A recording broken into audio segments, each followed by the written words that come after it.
Beleza. Vamos começar, né? Não esqueça de dar um joinha, se inscrever no canal. Seguinte, a gente instalou e agora a gente já sabe onde que tem que colocar os arquivos para funcionar, né? Os códigos, eu falei de PHP, né? Mas aqui, ó, a gente está lá com o arquivo no htdocs revisão e ele chama index.html. Eu falei que os arquivos em PHP eles não vão funcionar quando dá 2 cliques só, né? A gente até viu um exemplo lá esse index aqui. Eu arrastei ele para o navegador e ele deu problema. Eu vou fazer aqui. Então eu estou aqui no champ, né, na htdocs, dei 2 cliques aqui nessa index. Funcionou, olha só. Né? Ele abriu. Por quê? Porque aquele arquivo é um HTML. Olha como ele acessou. Ele acessou como se fosse um arquivo do próprio computador. Porque ele é HTML. Vamos mudar o nome dele para PHP, que ele vai funcionar do mesmo jeito. Vamos abrir aqui. A gente abre ele, ó. Deixa em recente aqui, ó. Revisão index, tá aqui. Olha lá. Abram aí e podem fazer do jeito que vocês quiserem para renomear. Vamos transformar ele em index.html para index.php. Eu recomendo assim, ó, você abrir ele e você muda aqui, ó, você pode vir em renomear e aí você muda o final da extensão aqui, ó, para .php. Ou apertar o F2, normal, né, ali no próprio arquivo. Aí depois você abre ele. O que mudou? O arquivo agora ele é PHP, né?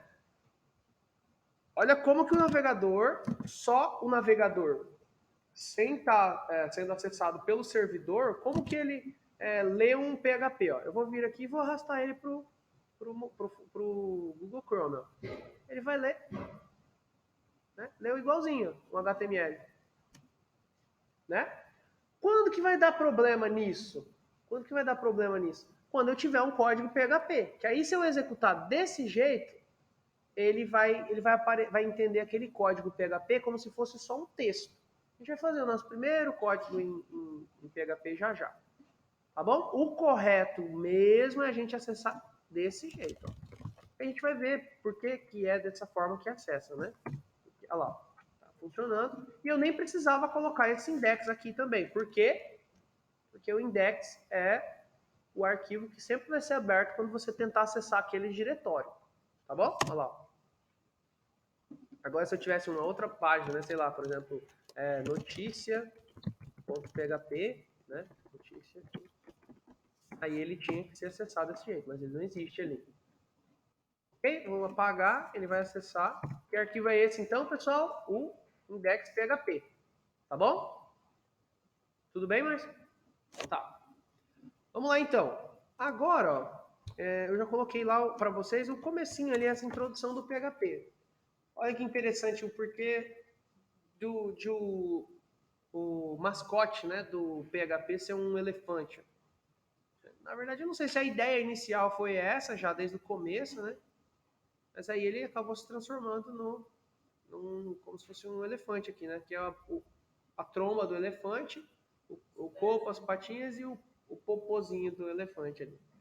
O outro pelo, ok? Ó, é uma linguagem que permite criar sites web dinâmicos, a gente já falou bastante sobre isso, né? Interação com usuários através dos formulários e parâmetros pelo URL, né, via URL. O código PHP é executado no servidor, sendo enviado para o cliente apenas HTML puro. A gente vai ver já já esse exemplo aí. Vai só HTML puro para o cliente. Você pode ter um código lá que vale $1 milhão no seu site em PHP, e o seu cliente, a pessoa que vê a execução daquele código, o resultado da execução daquele código, não vai ver o que tem. Não vai ver os ifs, os elses, as funções que você criou, ele não vai ver. O diferente que acontece com o JavaScript, que a gente cria a função, cria até uma estrutura de repetição, cria os Cs, os senãos, né? E os ifs e os else, e ele fica lá exposto no navegador. Beleza? O PHP ele protege isso, ele é executado no servidor e ele transforma aquela saída de código em HTML normal pra gente. Já.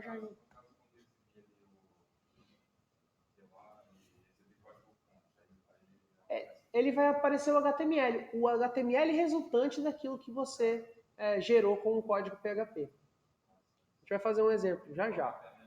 Uhum. Dessa maneira é possível interagir com o banco de dados e aplicações que fiquem existentes no servidor, com a vantagem de não expor o código-fonte. Isso pode ser útil quando o programa está lidando com senhas ou qualquer tipo de informação confidencial, ou se ele é alguma coisa de autoria mesmo, né? Você descobriu um jeito interessante de codificar determinada coisa, você não quer expor para a pessoa, né? Ela foi concebida em 94 por Lidorff, né?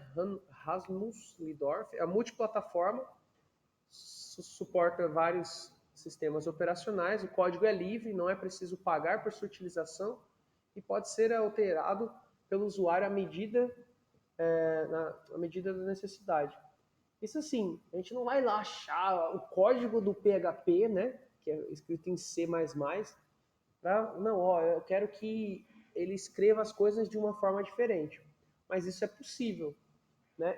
E, inclusive, o Facebook, ele é produzido em PHP. Então, agora ele deve misturar várias outras linguagens e tal.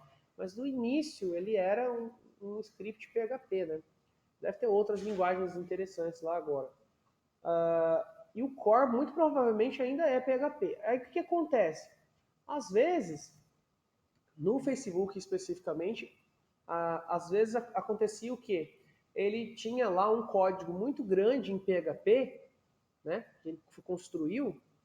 Aqui é interessante quando você tem uma linguagem de código aberto. Ele tinha lá um procedimento que era muito grande. Vamos supor assim, apagar conta. O usuário foi lá e escolheu apagar conta. Aí ele tem que desvincular, tem que ir lá no banco de dados e dar vamos supor, né? Ele não deve deletar, né? Mas vamos supor que tem um monte de coisa que tem que ser feita. E no banco de dados excluir os vínculos, aí tem que excluir os arquivos do usuário. É um procedimento complexo, né? E ele é feito em PHP. Ele vai ser executado no navegador enquanto o usuário estiver digitando. Isso é navegando ali, né? Mas daí o que acontece? Como é uma necessidade que esse procedimento seja rápido, né, que não consuma muita coisa do usuário ali, ele pode incorporar esse procedimento no próprio PHP. Então ele pode criar uma função dentro do próprio PHP, que aí ele vai fazer aquilo lá tudo em C++, né? E se ele compilar a versão do PHP, vai ficar mais rápido mesmo por padrão aquele procedimento. E aí ele executa direto do PHP, alterando o código-fonte do PHP, para aquele código ser rodado bem mais rápido. Né? Essa é a vantagem de você ter uma linguagem que é código aberto. Né? Você pode ir lá e alterar ela, de como ela foi construída. Por exemplo, system.out.println. Né? Java, você pode ir lá também fazer um system.out. Lá na classe, né? Você pode ir lá, não, vou fazer um escreva agora, porque eu quero fazer um escreva. Você pode ir lá e fazer, e ao invés de, quando no seu Java que você tiver instalado, você pode acessar system.out.escreva. E ela tem a mesma função da outra, ou ela fazer uma coisa um pouco mais elaborada. Beleza? Você pode alterar as linguagens de programação. É isso que eu falei, né? Opa. Brasileiro, né? Brasileiro, português. Isso aqui foi o que eu falei, elas são hospedadas no servidor web, no Windows a gente usa o AMP, que foi o caso que eu falei, né? O AMP, ou o Champ, eu estou usando o Champ, que as pastas são diferentes ali. O que o AMP Server traz? O PHP, o MySQL e o Apache junto, que é o servidor web mesmo, né? Além de o Tomcat e as outras coisas que eu acabei não colocando aqui por causa porque não é o foco, né? A gente vai ver PHP. Feito, isso aqui a gente já falou, criar uma página index, a gente vai utilizar essa revisão mesmo, esse arquivo revisão, e a gente começa a fazer as coisas lá. E vou criar uma página com o código PHP. Primeira impressão, pessoal, primeira coisa, você já tem um código na página que a gente construiu em HTML, né? Você vai ter que construir códigos PHP ali.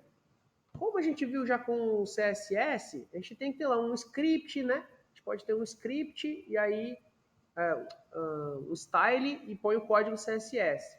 No JavaScript a gente põe script e põe o código JavaScript lá dentro. O PHP, ele não tem um lugar específico